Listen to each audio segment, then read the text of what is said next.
Hello बच्चों, next class की आज की वीडियो में आप सभी का स्वागत है। आज मैं आपके सामने लेके आया हूं एटॉमिक स्ट्रक्चर का एक अच्छा कॉन्सेप्ट जिसे हम कहते हैं concept of common spectral lines, है ना।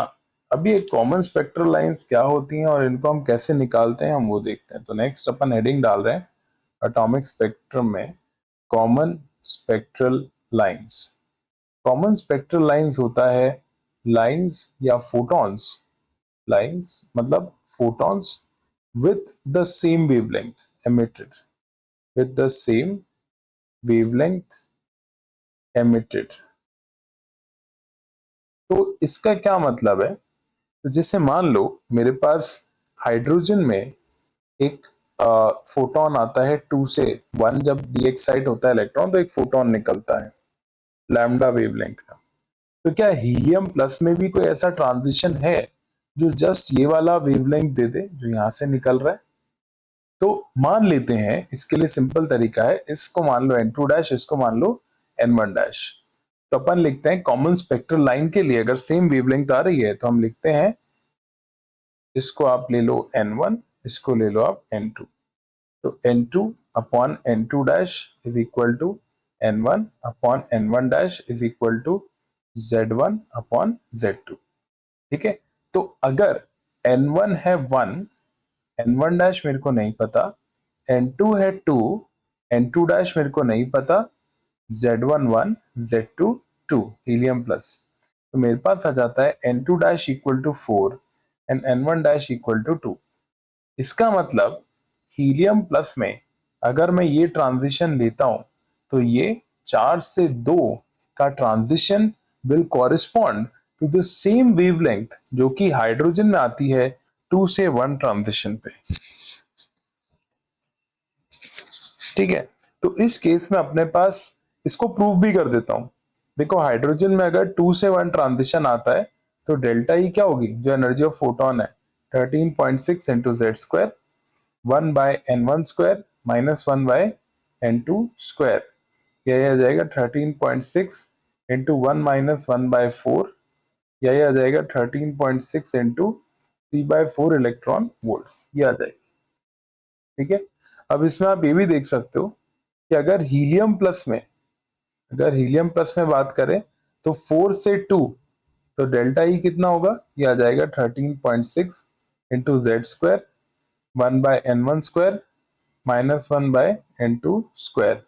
यह आ जाएगा 13.6 इंटू 4 1 बाय 4 माइनस 1 बाय 16 या 13.6 इंटू 4 इंटू 3 बाय 16। या ये एनर्जी गैप कितना आ रहा है 13.6 इंटू 3/4 इलेक्ट्रॉन वोल्ट। तो आप देख सकते हैं इन दोनों का एनर्जी गैप सेम है, इसीलिए फोटोन की वेवलेंथ भी क्या होगी, सेम होगी, जो कि एमिट हो रहा है। क्या आप समझ पा रहे हो? इससे कहते हैं कॉमन स्पेक्ट्रल लाइन। उसी तरह मान लो हाइड्रोजन 2 से 1 आ रहा है तो तुम्हें लिथियम +1 में +2 में ट्रांजिशन निकालना है, कौन सा है? तो वही कर लो।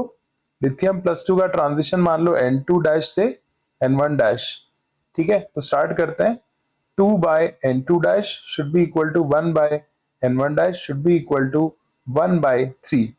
तो n2 डैश आ गया 6, n1 डैश आ गया 3।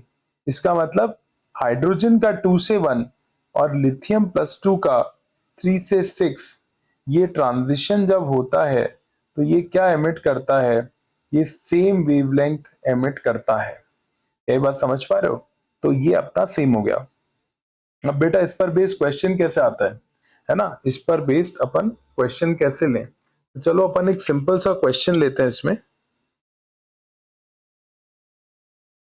क्वेश्चन कह रहा है इन अ कंटेनर, क्वेश्चन है in a container a mixture has hydrogen helium plus Li+2, all the hydrogen atoms are in second level, all helium plus ions are in third level, are in fourth level, sorry, are in fourth level। और कह रहा है all Li+2 ions are in 6th level. वो आपसे कह रहा है find the total spectral lines, find the total spectral lines observed in the emission spectrum, observed in the emission spectrum of the sample when the electrons return back to the ground state, in the emission spectrum of the sample when the electrons return back to the ground state. तो अब देखो इसमें आप सोचो, सबसे पहले जब hydrogen 2 से 1 में आता है तो एक लाइन एमिट होती है, ठीक है। अब अगर हीलियम प्लस 4 से 1 आ रहा है ना, तो total possible different photons, total different photons कितने हो जाएंगे, n इंटू n माइनस 1/2 या 6। और Li+2 के टोटल पॉसिबल फोटॉन्स कितने आ जाएंगे जब इस 6 लेवल से 1 में आता है, तो जाएगा 6 इंटू 5/2 या 15। अब देखो इसमें टोटल आपके अगर टोटल लाइंस काउंट करें तो इसमें है ना हाइड्रोजन का 1 आ रहा है, हीलियम प्लस का 6 आ रहा है और 15 आ रहा है। पर आपकी कुछ कॉमन लाइंस भी होंगी जो कि सेम वेवलेंथ की देंगी, तो आपको टोटल लाइंस में से जो अलग अलग आ रही है ना, भाई आपको मान लो, आपको पता है कि हाइड्रोजन का 2 से 1 हीलियम प्लस का किसके बराबर होता है, हीलियम प्लस का बराबर होता है 4 से 2, और Li+2 का कहां से बराबर होता है, 6 से 3।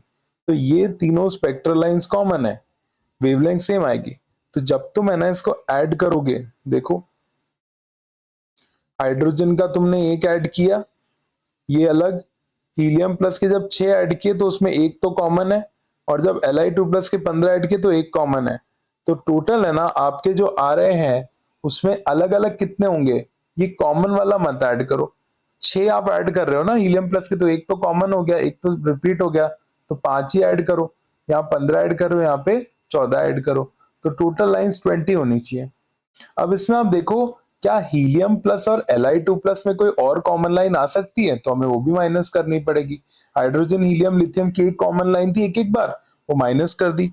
तो अब क्या करोगे, चलो स्टार्ट करते हैं। हीलियम प्लस मान लो N1 से N2 या N2 से N1, Li+2 N2 डैश से N1 डैश। तो देखो N2 by N2 dash should be equal to N1 by N1 dash should be equal to Z1 by Z2।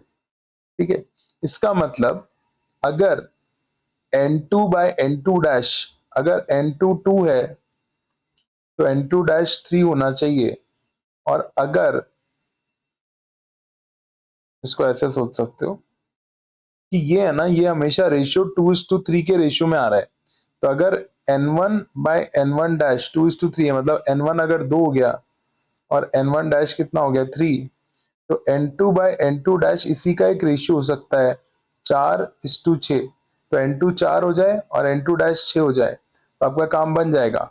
तो एक लाइन आ रही है 4 से 2 और 6 से 3, लिथियम+2 और हीलियम प्लस। तो बेटा ये तो सेम ही है, ये तो अपन ने पहले काउंट कर ली। अपन इसके अलावा देखना चाहते हैं कोई और आ रही है क्या। तो अगर N1 डैश, इसमें ध्यान दो, अगर मैं N1 को ले लेता हूं 4, N1 डैश को ले लेता हूं 6, ठीक है, तो N2 और N2 डैश को मैं इसका मल्टीपल लूंगा तो मैं 3 ले रहा हूं, 2/3 इंटू 3। तो यहाँ पे आ रहा है 6:9। मतलब हीलियम प्लस का जो है ना 6 से 4, वो Li+2 के किसके बराबर होगा, 9 से 6 के बराबर होगा। तो एक और कॉमन लाइन आ गई आपके पास। पर यार ये लाइन तो आपके स्पेक्ट्रम में आएगी नहीं, क्यों भाई, हीलियम Li+2 तो 6 में ही है ना, तो 9 से 6 की लाइन कहां से आ सकती है। क्या ये बात आप समझ पा रहे हो। तो इस वजह से ये कॉमन लाइन तो हमारे क्वेश्चन के लिए एलिजिबल नहीं है, क्योंकि हीलियम प्लस जो है ना Li+2 जो है वो तो 6 में है, तो 9 से 6 वाली लाइन तो आएगी नहीं जो इसके साथ कॉमन हो जाए, तो और कोई कॉमन लाइन नहीं है। तो total number of different lines in the spectrum, total number of different lines in the spectrum is 20. So this was a good concept of common spectral lines based on atomic structure.